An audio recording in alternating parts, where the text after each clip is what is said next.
Before we get into today's episode, I want to take a moment to tell you why I've made clinician retention the focus of my work and where the show is going. I've spent years inside healthcare systems. I've seen what happens when the structure isn't set up to allow clinicians to do their best work. I've watched talented clinicians leave organizations that could have kept them.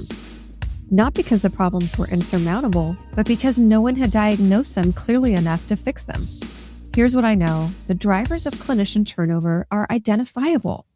They're fixable, and the organizations that solve them aren't doing anything magical. They've just finally started looking in the right places. That's what this show is about. Every episode is built around the structural conditions that cause clinicians to leave, what works, what doesn't, and what executives can actually do about it. If you lead a health system, a medical group, or a clinical division, and you're tired of watching good clinicians walk out the door and go down the street to your competitors, you're exactly who I'm talking to. Now let's get to it.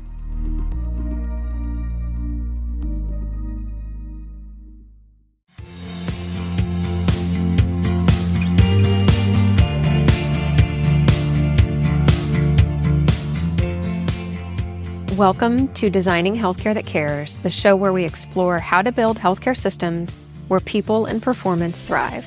I'm your host, Dr. Laura Suttin, a physician, coach, and healthcare leader who believes that human flourishing and organizational excellence go hand in hand.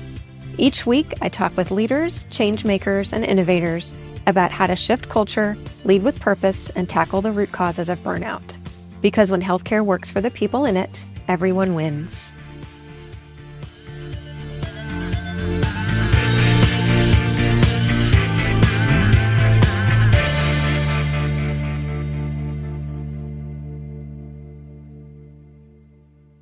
Welcome to the Designing Healthcare That Cares podcast. I'm really excited to have our guest today, Dr. Lee Scheinbart. I'll read his bio. He is a former CMO in an integrated delivery network, currently serves as a Chief Health Affairs Officer and Assistant Professor of Leadership Development at Burrell College of Osteopathic Medicine. He is also the Principal Instructor for AAPL, so American Association of Physician Leadership, their Chief Medical Officer Academy. It's the only certified educational experience designed and taught by CMOs. In 2024, Dr. Scheinbart launched The Fire Chief, the only podcast dedicated to the role of the CMO, and the show benchmarked as one of the fastest growing podcasts for physician leadership. Recently, he founded the CMO Group, a physician-led leadership, education, and advisory firm dedicated to developing the next generation of physician healthcare executives. The organization combines clinical experience, executive insight, and modern learning to help physician leaders thrive in complex systems of care. Dr. Scheinbart, welcome. Thank you so much, Laura. So this is completely unrelated, but when I was looking on your website, read your bio, I have to ask you that you went to Michigan and Ohio State. Yeah. How was that? Did people ask you about that? That's what I'm most curious about. Yeah, people ask about that, and it's one of those sordid details of my past life. I grew up essentially in Ohio as a young tween and into my teenage years, and elected to go off to New York City for a year to start my higher education. That wasn't really the right fit for me. So when I talked to my parents about leaving, they said, "Where would you like to go?" Hint, hint, Michigan. And I said, "Yeah, I'll apply." And I got in. So I transferred there. But then when I made the decision to go to medical school, hint, hint, you better stay in state. And so I then applied to Ohio State, got in, and I was really, really, really focused on becoming a doctor. And I didn't really care about the school allegiances. Yeah, that's cool. Thanks for sharing. I'm a college sports fan. So well, that's a problem because then I ended up at University of Florida. And they beat up on Ohio State regularly back in the 90s. So I have been tossed around in my allegiances, but in the end, here I am. Nice. That's awesome. So tell us a little bit more about how you got to where you are now. I know you trained in HEMOT.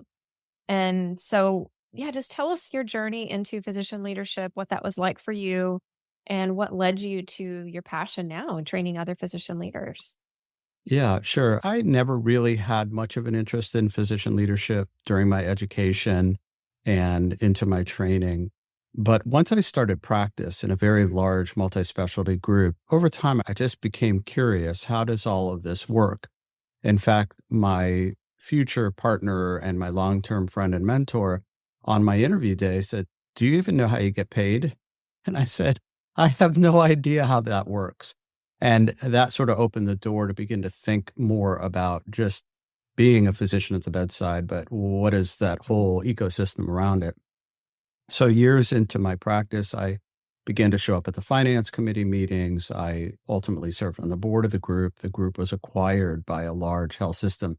And at each level, I just got more curious. How does this work? How does this function? And of course, that's during a time when healthcare was rapidly changing as we know it from where we were to where we are today. And I was then, like most folks in my generation, "Hey, you're a pretty nice guy. Would you like to run this or lead that or do this?" And you just keep saying yes. Yeah. And one day I find myself the chief medical officer over our hospital division. And one day a virus shows up, SARS-CoV. And so next thing I'm in charge of the clinical incident response. But at every level, I'm just more curious. How does this work? How does this come together? And then I formally retired from everything in 2022. It was just time for me to move on in life. It was a plan. And then I found myself failing and flailing. I didn't have anything to be curious about. I didn't have a lot of purpose, and began to work diligently towards leadership as a construct for chief medical officers because no one was doing it the way I wanted to do it, and began to research it, write about it, publish a book about it, submit chapters about it. And that's sort of how I got to where I am today. That's awesome. Thanks for sharing. I want to go back to a couple things that you said. One was that when you were in training, you didn't see yourself as a leader. You didn't have aspirations. And I hear that a lot from early career physicians. And I felt that myself. I didn't have aspirations until I was in residency and decided to become chief resident because I felt like I could do it just as well, if not better than anybody. And so, yeah, I started there. But like I said, I hear that a lot. And I think physicians, I'm curious as to your perspective, often don't see themselves as leaders, even within their own ecosystem. And you're nodding. So it sounds like you do hear that quite a bit. Yeah, I actually have very strongly held opinions to the point where I may annoy some of your listeners and some of my closest mentors. There's a body of voices out there that say all physicians are leaders and all physicians lead. And there are books with those titles. And I do not accept that proposition. I think that we have leadership attributes and characters, and we have a fiduciary profession. That means we have an obligation to serve others and take care of things that are not our own.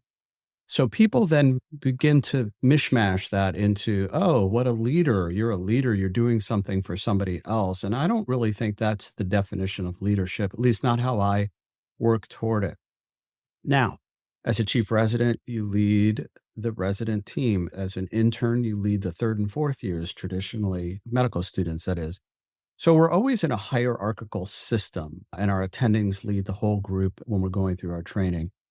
But in fact, most, if not all of us, chose medicine as a career and as a profession to practice medicine. We did not choose the constructs of leadership. We did not focus on that. And then all of us at some point get out into the world and go, oh my God, there's so many things I don't know about life and healthcare and practice. And we begin to aspire to learn more. And yet that's still not leadership. That's just wrapping your head around things that you didn't have the time and bandwidth before. So I would submit that leadership is something that people seek out on their own. And that is a real prerequisite to becoming an effective leader. You can train everyone. You can put everybody through leadership classes. You can give them some skills and they will improve. But not everyone gets to be a real leader in the sense of at least my description. Yeah, I appreciate that. Then what is your description of a leader? Well, the simplest one that I've adopted is a leader isn't a leader until they make a leader who makes another leader. So a lot of people will say, I'm a medical director or I'm a service line director. Yeah, and you're fulfilling all the obligations that the organization has asked you, but are you developing people? Are you coaching them? Are you giving them skills that they don't have? Are you making all boats rise in the physician universe. All the non-clinicians you're supporting, you're working with, you're treating them very well. But what are you doing to create your successor? And in clinical medicine, that's the way we've done it forever. The attending trains, the chief trains. And so hopefully people get to rise up in their rank in hierarchy. But again, that's not the same as leadership. So I think that you have to work with people to help them become better versions of themselves. And they in turn do the same. And they're inspiring people around you in that environment to achieve some kind of organizational mission or a definition of success wherever you work. Yeah, I like your definition of leadership. And now you touched on this as well, but your experience, and again, I've seen this so many times and happened to me, of somebody tapping you on the shoulder and saying, "Hey, you're nice, physician. Do you want to lead this team or become this leader?" For me, it was a Post-it note. My office manager, we'd just been acquired by a large health company, and my office manager handed me a Post-it note and said, "You're expected to be at a lead physician meeting next week, and here's the time and the date and the address." And I said, "Does that mean I'm a lead physician?" And she says, "I guess so." Yeah, but nobody had told me. They just invited me to a meeting and I didn't have a choice. You didn't get a playbook. You didn't get an Right. onboarding manual. They didn't send Right. you for coursework for 6 months. They just said, as a buddy of mine just taught me, the three most magical words in physician leadership is figure it out. You're Mhm. smart. Yeah. It was on the job training for sure. We did have some leadership training that happened about a year or so later, but it wasn't specific enough to physicians. And so I feel like you and I align on this too, is that leadership has to be for physicians by physicians. And we have to understand how physicians think. I talk to non-physicians about this and they're always kind of surprised. I say physicians are trained with a mindset that is directly in conflict with the skills that are need to be a leader, because we're trained in this hierarchical model and we're trained to do things that we would never normally do in an actual clinical environment because we're the lowest person on the totem pole. We're rewarded for sacrificing ourselves, for not asking for help, for not seeking input from anybody else, for doing it all by ourselves. And then we're asked to be a leader. And now we're asked to all of a sudden do those things that we've been penalized for years and years and years. And so when I work with physician leaders, and I'm sure you've seen this too, we have to kind of have to break those habits and relearn new habits so that leaders can be successful. I couldn't agree with you more. And that is where I'm putting all of my energy now, into defining and understanding and validating what you just said, that physicians, while we're relatively self-selected and we sort of have a narrow bell curve of who we are when we think about medical school, get accepted, despite all of our attempts to work with and create physicians that look and sound like the communities we want them to serve, we all forget our color, height, weight. We're like, we all have the same personality, more or less. And then we quickly grow into more type A, more controlling, more obsessive, more rumination, all of those things, because those are, at least per Flexner 100 years ago, those are the things that are required to take care of other human beings that are exceptionally vulnerable. And we have to learn how to compartmentalize things and dictate in the OR. Yeah, sure, we're leading. We're leading the team to the objective of concluding a safe outcome for the patient. But it is not really the same as being in an executive room or preparing an organization for a culture shift or something like that. They're just very different skills. And so I work on the operating system that we're in as physicians and identify what are the gaps to adopt a new operating system. Mhm. And some of them are innate. You had them when you were a kid, you just sort of lost them and we can bring them back, or we just need to identify that and train you in those particular skills and characteristics to drive to organizational success. Yeah. And you touch on something too, and I see this so much over and over again, the gap that you mentioned. And you created something because you didn't see CMOs being trained in the ways that they needed to be. But why do you think that is? Because everyone I talk to, I talk about what I'm doing, and they say, "Oh, that's so needed." Yes, it is. But why is that gap there if it's so needed? Yeah, that is a very important question. So I believe that, again, there's a bias, and I'm working with some folks to try to put this in writing. that non-physician leaders in healthcare, and we can talk all day about how many and why there's so many and why that ecosystem, but I'm not going to do that. But there is a bias that one, the physician is darn smart and just give them the title and the role and they'll figure it out. Two, I'm not going to question the doctor because the doctor's a doctor and we never question the doctor, which is wrong. And because you question everybody else in that room, the CFO questions the COO, questions the head of HR, and so on and so forth.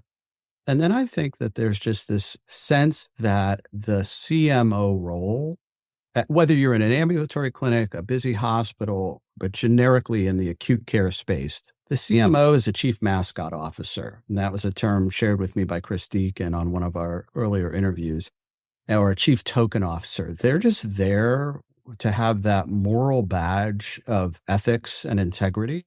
And I just don't think that organizations have assumed enough responsibility to develop the CMO. Now, hold that thought because there are large healthcare systems that have very proscriptive training, and I'm very proud that those organizations do that in healthcare. But the vast majority of mom and pop community hospitals, not-for-profit systems, FQHCs, they don't have the resources to do that. And thank God for the American Association for Physician Leadership, because they realized years ago, physicians who want to lead need a platform. And that's why they created themselves many, many years ago to do this. It's been quite successful. And the last piece I'll add is that the chief medical officer role has evolved radically from the late 1980s to here we are in 2026. And the only people that pay attention to that role are CMOs. Yeah.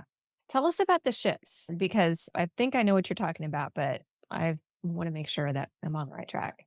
The shift in what a CMO did in the past versus what they do today. Yeah. So in the past, you were the police chief of the medical staff. You either worked with the chief of staff or the president of the medical staff, or you were one and they gave you the title and paid you a little extra money. And your job was to make sure nobody went off unhinged. And we all know that many people do go off unhinged. And that becomes a behavioral issue, and it becomes tribal, and it becomes very parochial. And there's no training in that other than what you learned from your chief resident or from your attending and so on and so forth. And over time, as we got into quality and safety and the Institute, the IHI, and all the work that they did, it began that both the Joint Commission and CMS said, we really need to put more emphasis in the hands of physicians around quality and safety, even though it is the board's responsibility. What does the board know? So that you have a medical executive committee that is in charge for peer review, credentialing, quality, and outcomes. And then the CMO has to become a vice president of medical affairs and all of the things relative to that work. How do we appoint and reappoint, privilege, credential people, all in service to how the Joint Commission and other accreditors will do this for the purposes of being deemed by CMS to participate. That then evolved into maybe the CMO should have a little operational responsibility relative to how these things get done, meaning the processes outside of the credentials committee and outside of the peer review committee. So you go from being a police chief of physicians and their behavior to becoming a quality and safety officer. You then begin to have operational responsibility, which means you have budgetary issues, which then relates to the value of the organization. And then in parallel, we get into the metrics of the world we live in. What is happening with length of stay? What is happening with our patient experience and patient engagement? How are we performing? Why aren't we performing? And the CMO just keeps getting more and more stuff put on them for reasons that I've never figured out why, but I think it's the right thing to do, except that the CMO hasn't been trained for any of those things I just described traditionally. Yeah. Yeah. Thanks for clarifying that. That was what I was Long answer. Sorry. No, that was what I was thinking. So I wanted to make sure I was on the right track. Yeah. Just back to your point about CMOs not being trained. I mean, of course, a lot of CMOs have master's degrees and have had some business training and that type of thing. But that only goes so far. And the mindset shifts that are required in physician leadership, those are fundamental. And I was talking about this with a colleague the other day about how we need to bring this to medical schools. We need to start in medical schools training physicians in a leadership mindset. Again, not that every physician necessarily is going to have a leadership role, but I think the assault to the nervous system would be softened if we could help folks earlier on in the process. So what are your thoughts on that? Again, I'm going to annoy a lot of the listeners. I don't think that medical students, certainly today's young folks, and I'm working with them all of the time, there are about 2 to 5% that are hungry for, want what you just said, and will use that to self-manage, accept the responsibility of being the lead in the ED on that shift, or the only intensivist in the ICU late after hours, and they'll thrive and they'll do well, and it probably will help them exactly the way you described to manage the challenges of being a physician. At the beginning of every year, I get volunteers, I get people raising their hands about wanting to lean in on the business of medicine or leadership medicine. And about 4 weeks into it, they're gone. They're busy contemplating, why did I choose to? This is hard work. This is a lot of learning. There's a lot of content to master. I'm being tested rigorously all the time. My competency is being evaluated. And honestly, I think that's where they should be, especially in the world where we think learning and AI and education is going. I think it's a distraction. Now, to your point, all medical schools still do teach health system design. It is part of the curriculum. But probably what needs to be baked into it is whether you like it or not, the 99% of you, you will be seen as a leader. So let me tell you what that looks like and how that will be of value if you understand that and practice that along with your fiduciary obligation to your patient. You have an obligation to the teams that you work with. That would be a critical course within the giant curriculum. Where I think that this is most or best positioned is at the very end of your graduate medical education. That is the moment of truth where you have already pretty much become the competent physician. Now, the first 10 years of your career, you continue to do excellent work, and you really, you always want that physician, not July 1st and not when they're 78 years old, but they're, 5-10 years into their career, they're like at the top of their game. And they're still young enough and all of those things. But that's really that formative moment right before the brain goes from being neuroplastic to ready to crack and burn. It's at that age where that's when you can absorb it and begin to process and begin to utilize it. All of the things we're talking about relative to healthcare as a system and leadership within healthcare. And what are those responsibilities? So I want to see it in residency. That's a personal opinion of mine. Yeah, I totally get med students are oversaturated with learning and learning how to take care of patients. I was thinking more about some of the mindset shifts that are required. And you mentioned them, like the overfunctioning, the perfectionism, a lot of those personality traits or behaviors that we develop very early because they help us to get where we need to go to complete our training and to be successful afterwards.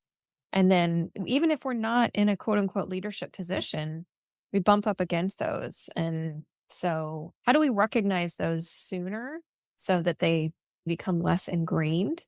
And because again, we have to unlearn those at some point. And the longer those last, the harder it is. Let's split this out for the sake of this conversation. I think that we probably, and I posted this online and a few people seemed encouraged, so at least I wasn't speaking into the void. We probably need a Flexner report 2.0. Flexner who said there's no standardization in medical training, and somebody gives somebody a knife and they're a butcher and they'll always be a butcher, and that's just crazy.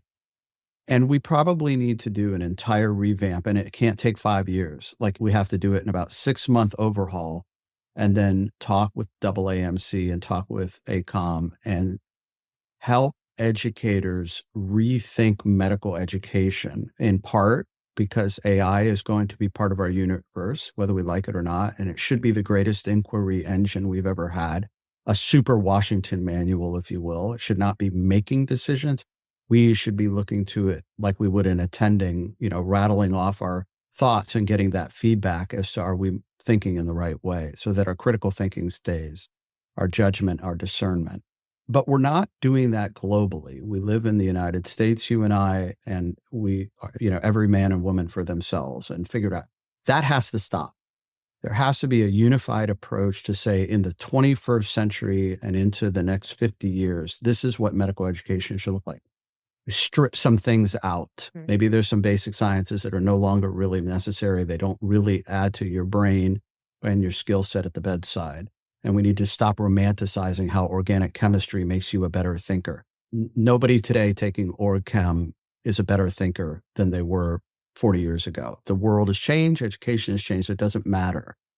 And then maybe insert some of that more, what they call humanics. This is work from Fairleigh Dickinson and Stephen Klasko. They're really thinking about humanics as a method of integrating those softer, non-technical skills so that you don't end up in this rigid operating system, that you're somewhere more in that middle. Yeah. And then if need be, you pull those skills out over here, as I'm indicating for those who can only, I'm moving my hand to the left if you're not watching the video, or over to the right where you need to be more of a humanistic individual, able to bend and move with what the situation requires.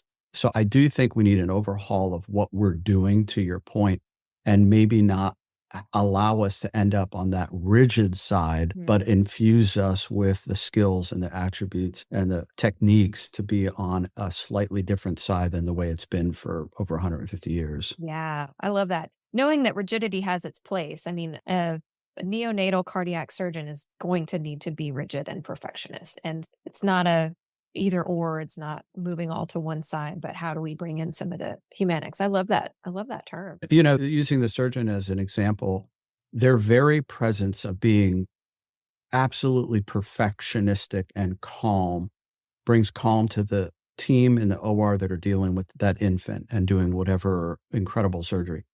Then they have to walk out of the room and talk to the parents. So they still need to bring incredible calm into the eyes and ears of the parents that are watching and listening.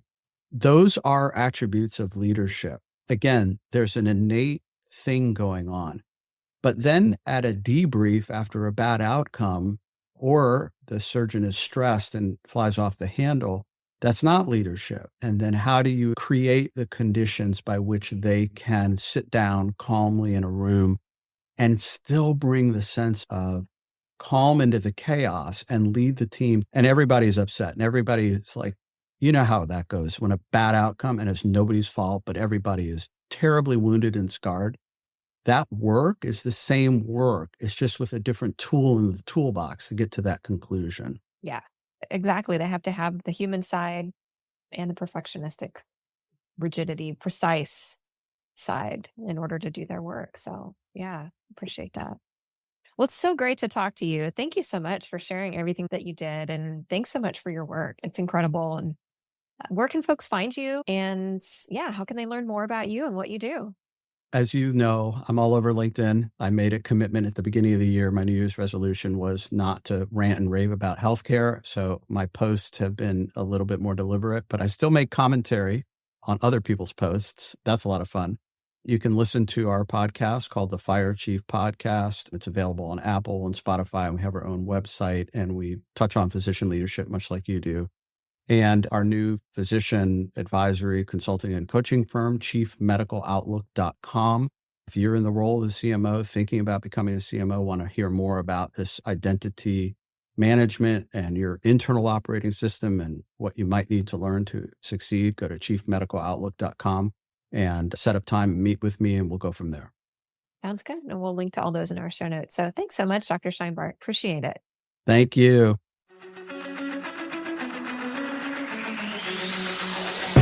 Before you go, let me share a quick story about when I was new as a physician leader. I remember very clearly walking into a boardroom with a meeting with fellow executives, and I felt like a massive imposter. I told myself, I'm not smart enough to be here. I don't know enough about this topic. I'm not able to contribute in the way that I wish I could. I was a physician. I had an MBA. I had other leadership skills. And here I was just doubting myself incredibly. And it held me back.